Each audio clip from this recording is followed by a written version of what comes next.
morning, everybody, and thank you very much for the opportunity to present to you this morning. So some of you may know who the Water Fórum are, but I would expect that many of you actually don't. So I'll spend the first few slides just, I guess, explaining who we are and how we fit into the water governance in Ireland. And then the second part of the presentation, I'd like just to talk through some of the projects that we have commissioned and the policy recommendations that we have made that might be relevant to yourselves. So I think we all know very clearly in the room that there are many stakeholders of water. So every one of us is a stakeholder in that we are consumers of water, but there are many others like industry and agriculture, tourism, recreation. And it's becoming, I suppose, more and more acknowledged that we need to engage with all, a wide range of stakeholders in the early stages of decision making and in policy development, because that it doesn't only, I suppose, inform the different stakeholders about new policies or plans. We all get a better understanding of the challenges for different sectors, and it also then helps to promote kind of buy-in or acceptance in any new policies or things that might need to be done. And Article 14 of the Water Framework Directive, and that's the management of all of our water bodies, also calls for active involvement of all interested parties in the implementation of the Water Framework Directive. So that's why we exist. So the Water Fórum, or in Fóram Uisce, we were set up by the government to provide this platform to facilitate input from key national stakeholders into water policy development. And we have 27 members, so one of those is our independent chair, Matt Crowe, and the other 26 members represent 16 different sectors. So some of the sectors we have multiple members from different organisations. Rural water is represented, so Mark Farley and Jean Rosney sit on the Water Fórum and they represent rural water, and in particular they represent the group water scheme sector. So as you can see, there's quite a very broad range of maybe perspectives and experience, and maybe some conflicting views and what should be done and what can be done. And so the idea is to bring those views and the perspectives together to talk about the challenges for the different sectors. But then the next step is that we go and try and look at, well, are there things that we all agree that we can do? And it is those recommendations that we then go and we provide advice to the department or to the minister that is an agreed position of all of these sectors. So the idea is that we bring together the social, the economic and the environmental pillars together and try and find common ground on how we can better manage our water. So we do have a statutory advisory role, and this is set out in the Water Services Act. The first one is that we advise the Minister for Housing, Local Government and Heritage on government water policy. That includes water conservation, rural water services and the interests of Uisce Éireann customers. We also advise Uisce Éireann in relation to the performance of its functions and any policies and plans. We can advise the CRU in relation to how Uisce Éireann are doing. A big part of our role, and it takes up quite an amount of our time, is to advise the Water Policy Advisory Committee in relation to Ireland's River Basin Management Plan and the implementation of the Water Framework Directive. But we can also examine other water-related matters, including carrying out of research, which would help us then to develop kind of grounded policy advice to the Minister. I'm not going to go through our strategic plans, but so the next few slides are looking at our third strategic plan, and that one, our strategic goal, and that is to bring scientific recommendations to policy through analysis, dialogue and sense making. So we try and bring that scientific evidence through discussions, presentations with Fórum members, then bring that into policy advice. And so we need to make sure that any positions and advice that the Water Fórum provides is grounded in solid science, up-to-date science. And so we have a relatively small research budget to commission research. So we look for experts. So it's not to carry out new research. We look for experts in a particular topic, and we want them to translate their expertise into clear policy recommendations, which can then be discussed with the Fórum. We have a lot of publications. They're all on our website. We have a stand at the back, so if you want to grab a coffee, there's plenty there to have a look through. Some of them would be quite relevant to yourselves. And just one, I'd also like to note, we do have oh God, there's something wrong with the format of that slide. It didn't look like that earlier. We do have a position on group water schemes, and we have made recommendations to the Minister and the Department last year, and we've made recommendations in the context of governance and funding, communications, sustainability and water quality, and I'm going to touch on some of those over the next few slides. We've also recently made recommendations, which I'm going to get into because it's of relevance to yourselves, to the Department of Housing, the Sectoral Adaptation Plan for Water Quality and Water Infrastructure. And I'll take some of the advice we've also given to the Climate Change Advisory Council and to DEC in the context of climate action. So we heard a lot in Dougie's presentation there about the sustainable management of our water resources, and we have made plenty of recommendations in this context. So I'm going to break it down into 3 pillars, one being, well, what water, the water quantity element, or what water is available in the environment, and that's linked to the abstraction legislation, which you'll hear about in the next session, but also then the climate change challenges in the changing precipitation. We also heard that water demand is going up. As we know, the population is growing in Ireland quicker than earlier projections actually, and so that is driving up water demand. And similarly, the non-domestic water demand is also increasing. So overall, water demand is going up. So we have to think about how we can better manage it. And then you're all very aware of the water supply challenges, whether they're existing challenges in water treatment, future challenges that we may face with climate change, and then addressing high leakage rates in both the public and group water schemes. So in the context of water availability, we've done some research looking at, well, what will climate change impacts be on the water quantity element. And Fiachra O'Loughlin from UCD led this research for us, and he did a summary, we'll say, so what are we likely to see? So all the models are indicating that we're going to see increased temperatures. That coincides typically with the increased water demand. We're also to see increased periods of those dry periods, and it's going to increase likely over 20%, particularly in the summer months. It's likely we'll see increased frequency of dry and drought conditions. There will be spatial variability between catchments, so it won't happen uniformly across the island.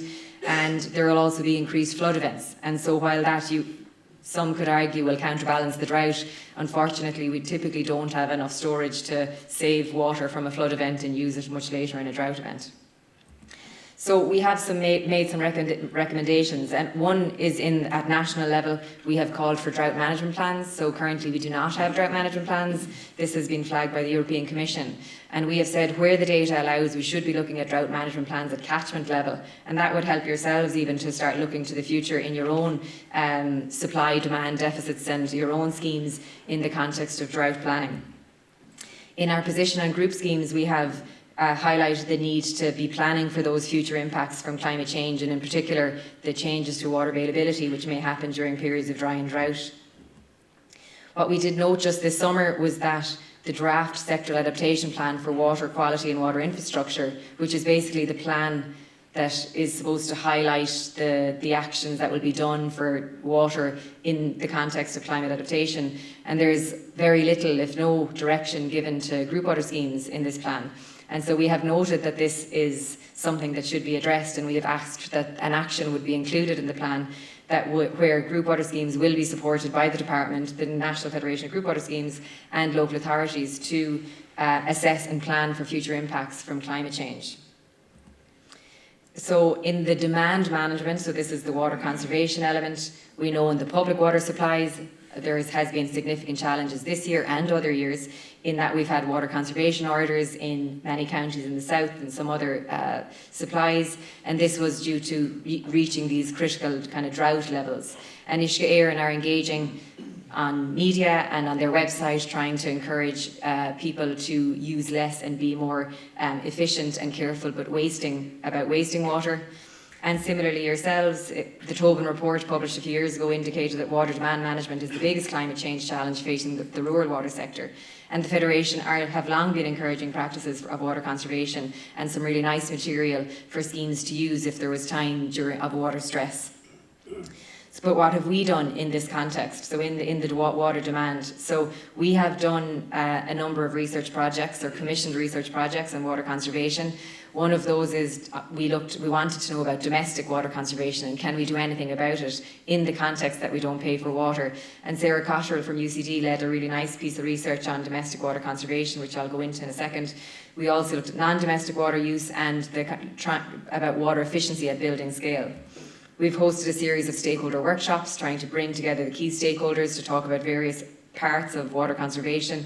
We looked at building regulations, water labelling, education and awareness.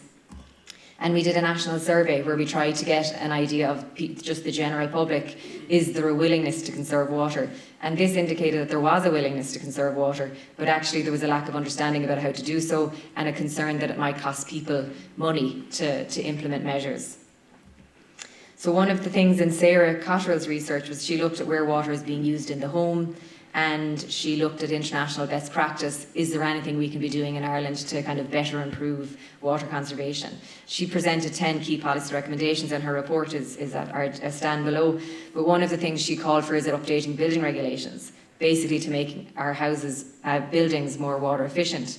She called for the establishment of a national water conservation team to bring together the agencies and partners to kind of share best practice and guide water conservation. She highlighted the need for education, because often, and we found was that typically in the public supply, people don't get that water is taken from the natural environment and a lot of energy is used to abstract, to treat, to distribute. And so there's certainly a need to educate people if we want people to take the initiative themselves to conserve water. So then, building on all of that, the Water Fórum members came together. We had many presentations, the workshops, and we developed a position. So we now have a position on water conservation. We called for government leadership. We called for a government strategy on water conservation, and we called for the establishment of a water conservation team who would help to develop that strategy. We too said that there was a need to revise building regulations, as we felt that there's a missed opportunity. We've got big targets to build lots of houses, and while we're making them energy efficient, we should also be making them water efficient, as the demand is going up, and we know from Uisce Éireann that there are many areas that there are issues with the amount of water that they have to support the housing targets. We felt that it was quite a positive engagement with the ministers. We did find, and this was in the context with the department officials and through workshops, is that when you talk about building amending building regulations, there's I suppose the initial concern, resistance, I guess, and it's because, well, we're in a housing crisis, it's already very expensive to build homes, and we don't want to add a layer of complexity, and we fully understand that. So last year we carried out another piece of research, and this was done by John Gallagher and Lawrence Gill at Trinity College Dublin, and we wanted to know, well, is it actually more expensive to build a water efficient home? Are there easy things we can do? Are there, how much water could be saved? And they pulled together, well, how much does it cost to make water? How much does it cost to treat water or wastewater leaving the home? What are the available devices and technologies that can be used? How much do they cost? And they've really nice findings in this report. And one of the things is that there's some easy, low-hanging fruit in that simply, if you're already building a house, if you just simply put in taps, showers and toilets that are more efficient, it only costs an extra €180 per house, but it can save 20 litres of water per person per day. And then if you translate that to the 303,000 new homes that are being planned by the government, simply that 20 litres per person per day, asking the people in the home to do nothing different, you can save 2.2 million metre cubed of water annually, and saving nearly 10 million to the state in water and wastewater services. And it also just leaves that extra bit of water to facilitate more houses and more economic growth. So we've been really positive about the impacts that we've had in water policy in this space, in that the Department of Housing's Water Services Policy Statement now have an action to that a national water conservation working group will be established to advise the Minister on a future strategy of water conservation and prioritisation of resources during water stress. This team has actually been established already, and you can see here who's represented. The National Federation of Group Water Schemes are also on this, and ourselves. And so we're pleased that we're hopeful that this is going to drive conservation and prioritise it as a key strategy for water resilience. Just then finally, that the third pillar, we'll say, of water supply, and you're all very aware of those difficulties, and the EPA report on group water schemes had indicated some of the challenges that you face still in the context of, say, trihalomethanes or E. coli. And also we have leakage reduction in both the public supply and in group water schemes that also is important in the context of supply and infrastructure. One of the projects which we commissioned in this space was looking at climate change impacts on Ireland's water quality. So what things do we need to be thinking about in the context of future climate? And this was led by Michelle McKeown and a team of researchers at UCC. And they did a nice summary. So where we're going to see increased temperatures, this can influence the mobilisation of pathogens. So more outbreaks of bacteria and viruses, and this would be waterborne. Where you have thermal stratification, and that's the warming of the surface of a lake, it can result in nutrient and metal release from the sediments of the lake. And so you can have issues like manganese. Increased temperatures in drying or organic rich soils, that can mean more organic matter in the raw water. So where you have issues with THMs or disinfection byproducts, this could be worsened because you've got more organic matter to deal with. Where you've got lower water levels in the environment with the same amount of pollutants, you can now have concentrated pollutants pushing above environmental standards. And then on the flip side, flood events can mobilise contaminants, sediments, pathogens, and also have overwhelm sewage systems resulting in stormwater overflow. So all of these can influence the raw water quality and then impacting the infrastructure requirements at any water treatment plant. So just finally, we have made some recommendations that I've just picked out, the ones that would be relevant to yourselves. We have noted in a number of our positions how, what a great example the source protection pilot projects of group water schemes in the context of, I suppose, the delivery and the quality of drinking water, but also in the wider environmental management. And so we have highlighted the need to continue to support these projects. We have highlighted that the infrastructure requirements of water treatment plants under future climate change scenarios need to be reviewed and assessed, particularly to the changes in raw water quality. In relation to funding, we made some recommendations on funding, but one that I just pulled out for this was that the application, where there are applications for water treatment provision, improvements or capital replacement, that they should be prioritised where the scheme has an existing issue. And we have said that the role of the local authorities, so in the delivery and administration of rural water services, it needs to be defined, and that the timeline is quite critical there because the local authorities could lose their staff soon to Uisce Éireann, and so we need to define what is the role of the local authority. And that local authorities should be reviewing and updating their rural water strategic plans to identify the needs of the consumer, the needs for infrastructure, and working with the group water schemes to identify the best management. And I just wanted to finish on one of the projects which we commissioned 2 years ago, and it was we did a national survey where we were looking at, I suppose, what was the general understanding about water, the trust in a water supplier. We had a national survey of over 1,500 where we had some over 80% were from the public water supply as expected. We had some from group water schemes, some from private wells, but we actually sent the link through the Federation, so some of you might have responded to it, and we got an extra 177 responses. So we were then able to compare responses from public water supplies with those from group water schemes, and there were some really interesting findings. So where we had asked them questions about, well, do you know where your water comes from and how it is treated, only 30% of those on the public supply had that knowledge. Whereas 72% of those connected to group water schemes knew where their water came from and how it is treated. In the questions about satisfaction and quality and supply of drinking water, 57% of those on the public supply said they were satisfied, while 73% of those connected to group schemes were very satisfied. And then if there was an incident, we asked questions about customer services, and while 50% of those on the public supply were satisfied, 71% of those in group water schemes were satisfied. So what we drew from that is that this participation and community engagement in group water schemes does give that sense of ownership, engagement and connection with local water supplies. And we see that this is actually essential. And what we think is that this model, if we could, would be great rolled out in the public water supply, because we want that connection where people value water that bit more. So that's it. So I'd just like to say thank you, and thanks to our members. Some are here today just for all the work that they have done in developing policy advice.